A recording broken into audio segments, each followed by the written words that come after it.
Kejaksaan Agung menyita 288 miliar rupiah dalam kasus dugaan TPPU PT Darmex Plantation yang terafiliasi dengan PT Duta Palma. Kejagung menyebut total uang yang disita dalam kasus ini lebih dari 1,4 triliun rupiah.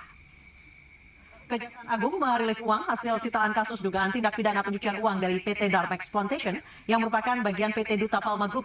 Uang 288 miliar rupiah ini berasal dari rekening Yayasan Darmex dan rekening milik saudara RI.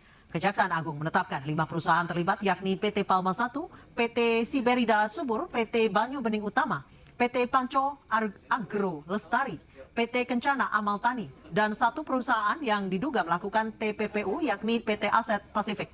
Adapun total uang yang telah disita dalam kasus ini lebih dari 1,4 triliun rupiah. Penyidik sudah melakukan 4 kali penyitaan. Korupsi adalah penyalahgunaan wewenang untuk keuntungan pribadi yang merugikan kepentingan masyarakat. Dampaknya mencakup kerugian anggaran publik, ketimpangan ekonomi, dan melemahnya kepercayaan pada pemerintah. Korupsi jika tidak ditangani dengan serius dapat menjadi budaya yang sulit diberantas. Namun dengan adanya penanganan tegas seperti hukuman transparan terhadap pelaku dapat memulihkan kepercayaan publik dan memberikan efek jerak. Sebaliknya, jika tidak ditangani dengan serius, akan memperburuk citra dan kepercayaan masyarakat. Peredaran tertib berlalu lintas masih terjadi di tengah masyarakat. Sejumlah pengendara di Kota Tasikmalaya, Jawa Barat mendapat sanksi sosial setelah video pelanggarannya viral di media sosial. Hei, itu Neng yang memakai sepeda motor hijau agar pulang ke rumah dan segera memakai helmnya. Sebuah rekaman video yang diunggah area Traffic Control System atau pengendalian lalu lintas Dinas Perhubungan Kota Tasikmalaya, Jawa Barat akhir November lalu memperlihatkan 2 pengendara motor melanggar lalu lintas di perempatan Jalan Sutisna Senjaya, Tasikmalaya. Seorang pemotor perempuan berboncengan tanpa mengenakan helm. Tak lama berselang, Tidak memakai helm saat berkendara di jalan raya merupakan pelanggaran hukum lalu lintas yang sering dianggap sepele. Dampaknya sangat besar. Selain diwajibkan oleh Undang-Undang Nomor 22 Tahun 2009 Pasal 57 Ayat 1 dan 2, helm juga dirancang untuk melindungi kepala pengendara dari risiko cedera.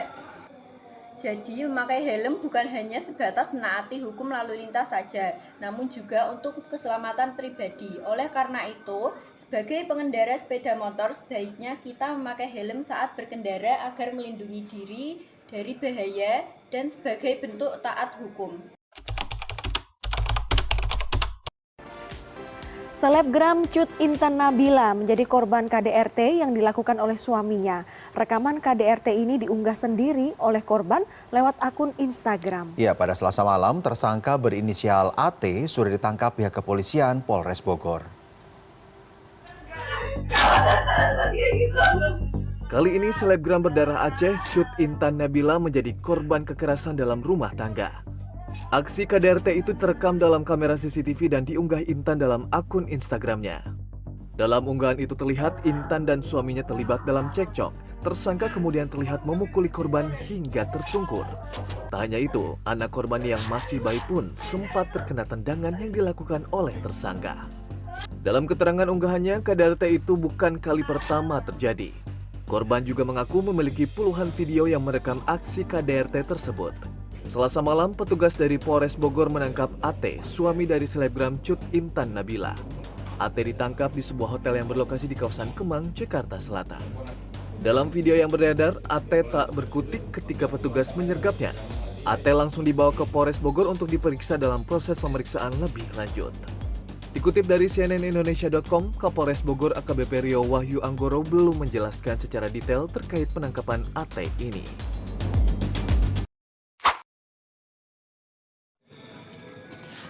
KDRT atau kekerasan dalam rumah tangga adalah salah satu tindakan pelanggaran hukum yang terjadi di lingkungan keluarga yang melanggar Undang-Undang Nomor 22 Tahun 2004 tentang penghapusan kekerasan dalam rumah tangga.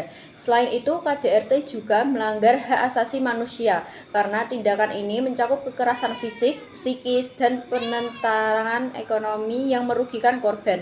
Oleh karena itu, dukungan masyarakat, edukasi, dan akses terhadap layanan bantuan sangat penting untuk memutus rantai KDRT.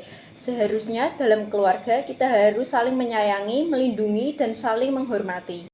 Ini adalah contoh keluarga yang harmonis, yang mana saling menghormati, melindungi, dan menyayangi satu sama lain hingga tercipta keharmonisan tersebut.